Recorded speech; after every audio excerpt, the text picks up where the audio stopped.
Olá pessoal, sejam bem-vindos a mais um vídeo. Espero que todos estejam bem, né? Sejam bem-vindos ao meu terceiro colóquio.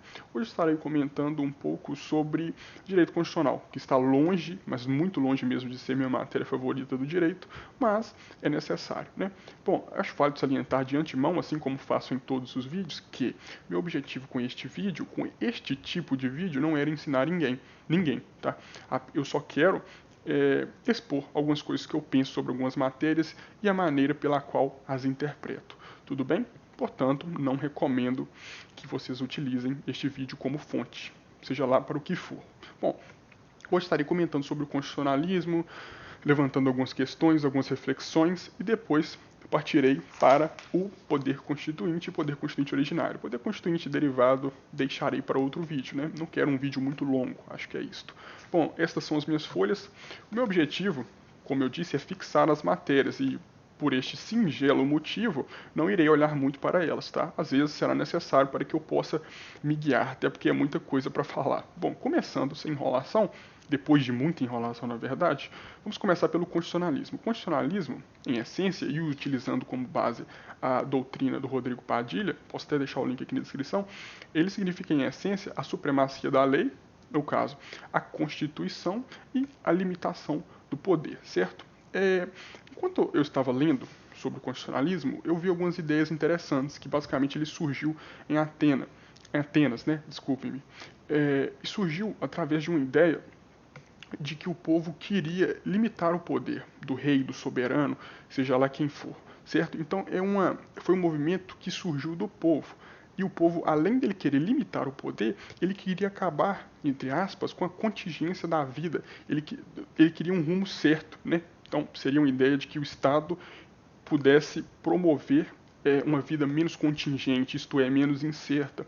E enquanto eu estava lendo um livro do Pondé, está aqui atrás, mas eu acho que ele não vai aparecer, também não é necessário, eu estava vendo uma reflexão sobre Hobbes, né, que é tido majoritariamente como uma pessoa que vê os homens como ruins, né, na natureza, obviamente. Eles são naturalmente ruins, né? Eu estava vendo uma nova interpretação sobre Hobbes e essa interpretação dizia no livro do Pondé que o ser humano não é que ele é necessariamente ruim, é que a vida é contingente, incerta no caso, né? E essa incerteza da vida deixa o homem inseguro, né? Isso meio que o deixa descoordenado. Achei interessante, acho que tem sim uma grande relação com essa ideia do constitucionalismo. Vale a pena ressaltar que apenas uma interpretação do Hobbes, tá? Não foi exatamente o que ele disse. É um ponto interessante, uma relação que eu vi, né? Então a vida, por ser contingente, incerta, deixa, né, o ser humano, o humano, com medo. E por isso ele acaba abdicando, né, de algumas coisas para uma possível vida certa, né? Uma vida que o destino é menos incerto. Acho que eu consegui explicar bem o meu pensamento. E essa ideia meio que fundamenta, né, até mesmo o poder constituinte, né, que uma das coisas que legitima o poder constituinte é a autovinculação. Eu não entrarei muito em detalhes aqui. Voltando para o constitucionalismo, a gente tem algumas características essenciais do constitucionalismo. Para ser mais preciso, são quatro. A gente precisa de democracia, né, os direitos fundamentais, Estado democrático de direito e legalidade. O Estado de direito, basicamente, é aquele que tem como norte a lei, né? Então é como se o Estado se abaixasse perante a lei. Então é a lei que guia o Estado. Então vamos lá, então voltando aqui. Direitos fundamentais, democracia, limitação do poder, né? Que, assim como eu disse, é uma das coisas que conceitua o constitucionalismo, e o Estado de Direito, né? Que já foi o que eu disse. Tudo bem? Então, essa parte inicial sobre o constitucionalismo, eu já comentei, acho que eu consegui comentar tudo que eu queria. Outra coisa interessante, na verdade, ontem, enquanto conversava com alguns amigos, uma pergunta surgiu, né? E a pergunta era mais ou menos a seguinte: se o constitucionalismo precisava necessariamente de um regime presidencialista. Pronto, saiu. Exatamente. E não, a resposta é não, tá? Não precisa necessariamente de um regime presidencialista para existir o constitucionalismo. A Inglaterra é um excelente exemplo, tá? Excelente exemplo. Além disso, o constitucionalismo não necessita necessariamente de uma Constituição escrita, tá? Lá a Inglaterra é outro exemplo, é o mesmo exemplo, mas serve para os dois. A Inglaterra, lá, o constitucionalismo é o common law. E acho que é mais ou menos isso que eu tinha para comentar sobre o constitucionalismo. Eu poderia comentar sobre os vários tipos aqui, mas acho que não convém. Meu objetivo com este vídeo é mais comentar sobre o poder constituinte originário, que se encontra nesta folhinha aqui. Tudo bem? Bom, vamos começar então. O poder constituinte sem ser o originário, o poder constituinte em si tem vários conceitos, né?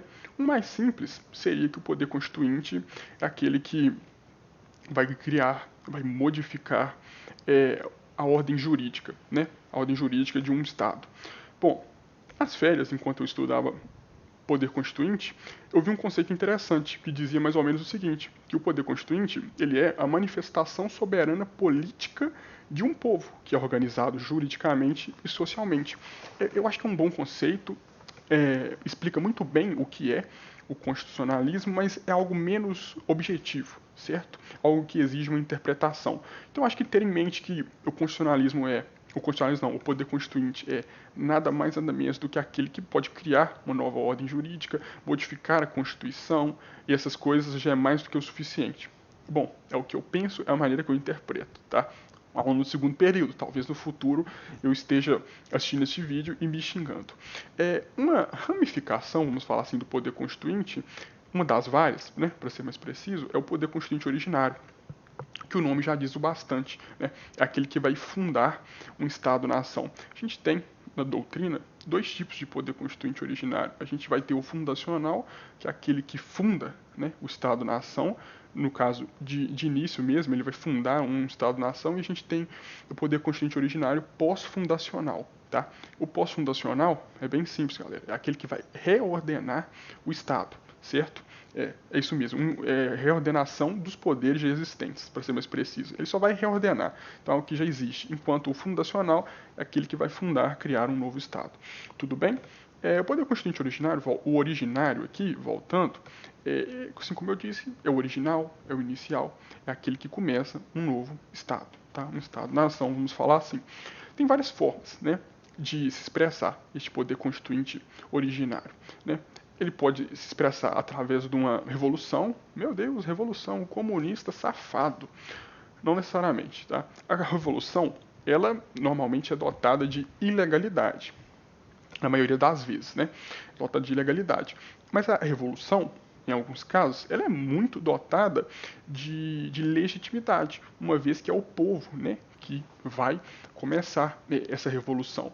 E eu esqueci de comentar, mas o povo é titular do poder constituinte. Em nossa Constituição, não há muito tempo atrás, pouco mais de 200, né, provavelmente, a gente, em 1824 e 1891, a nossa Constituição colocava o Estado como soberano, e não o povo, né?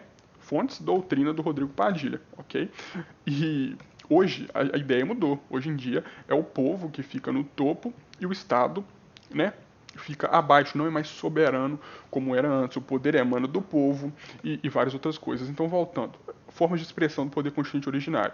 A gente tem a revolução, normalmente ilegal, mas legítima, uma vez que é o povo, né, que vai se revoltar contra o Estado e tipo, querendo começar um novo Estado, seja lá o que for.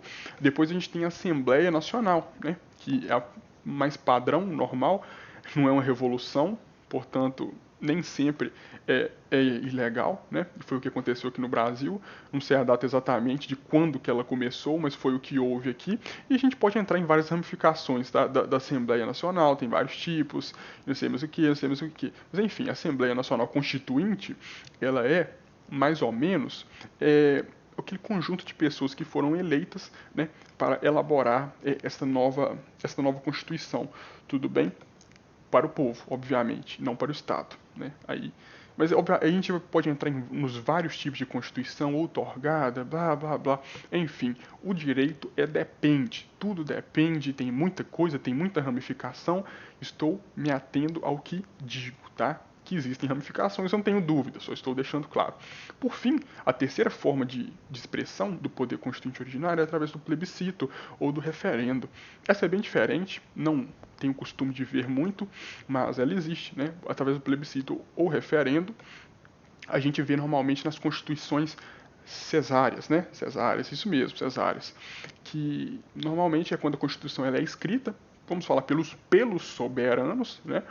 E depois ela precisa da ratificação do povo. O povo precisa chegar lá e falar: é isso aí, gostei dessa Constituição, coloca ela aí. Pois é um tipo não muito normal, vamos falar assim, né? Mas existe. Plebiscito ou referendo é a terceira forma de expressão do poder constituinte originário. Tudo bem, galerinha? Bom, partindo para o próximo, a gente tem as características do poder constituinte originário. Tudo bem? A primeira é a inicialidade. Não é mistério para ninguém, né? Uma vez que a inicialidade é basicamente um sinônimo do poder constituinte originário, né? Aquele que dá início. Então, o poder constituinte originário é dotado de inicialidade, porque é ele que dá início a um novo estado jurídico, vamos falar assim. Tudo bem? Partindo para a segunda forma, né, para a segunda característica do poder constituinte originário, a gente tem um aqui, vai gerar debates, né? Estou aberto a comentários, sugestões, seja lá o que for, que é a ilimitabilidade. Ilimitabilidade, exatamente, pessoal, bem difícil de falar, né? Mas, mais ou menos o seguinte, o STF, fontes, como eu disse, doutrina do Rodrigo Padilha, ok, galera? O STF já decidiu que as normas criadas pelo poder constituinte originário, aquele que inicia, vocês estão lembrando, né? Pois é, aquele que inicia, não podem ser declaradas inconstitucionais. Pois é, ilimitabilidade está nesse sentido, de que ele é ilimitado, né? Ele faz o que quer, ele cria uma nova ordem e é isso, e portanto, não tem como considerar uma norma criada pelo poder constituinte originário inconstitucional, tudo bem? Mas no direito, a guerra é cotidiana, faz parte do nosso dia, certo? E ele também é, né, ilimitado, vamos falar assim, porque não tem nenhuma norma que vai guiar, né, que ele tem que seguir. Enfim, voltando aqui. Na doutrina existe essa divergência. Se o poder constituinte originário é, de fato, ilimitado ou não é ilimitado. Ilimitado. STF falou. Não tem norma inconstitucional advinda do poder constituinte originário. O outro lado da moeda, vamos falar assim, o outro lado da moeda vai dizer que ele é limitado. É limitado pelos valores sociais, entendeu? Então não é que o poder constituinte originário vai chegar lá e vai inventar uma norma padrão Suécia para o Brasil. Não.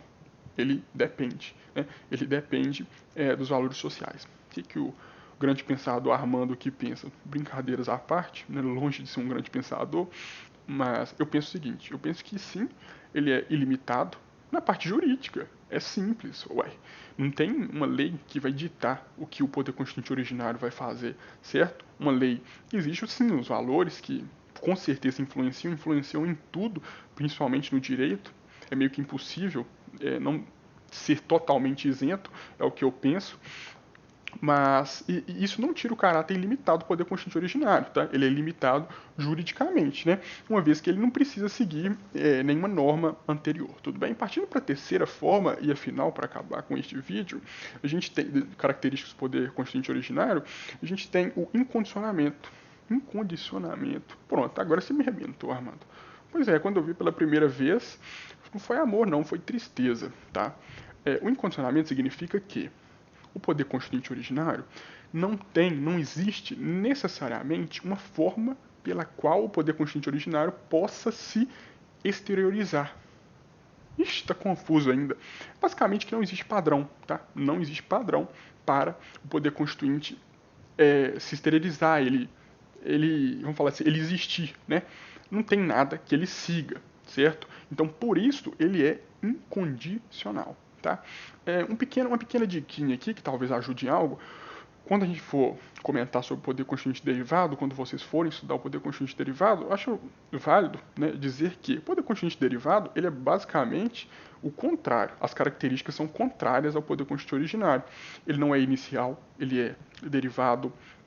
Ele não é ilimitado, ele é limitado uma vez que ele precisa do poder constituinte, ele tem como fundamento, né, como base o poder constituinte originário, e ele não é incondicional, ele é condicionado, né, formalmente e materialmente.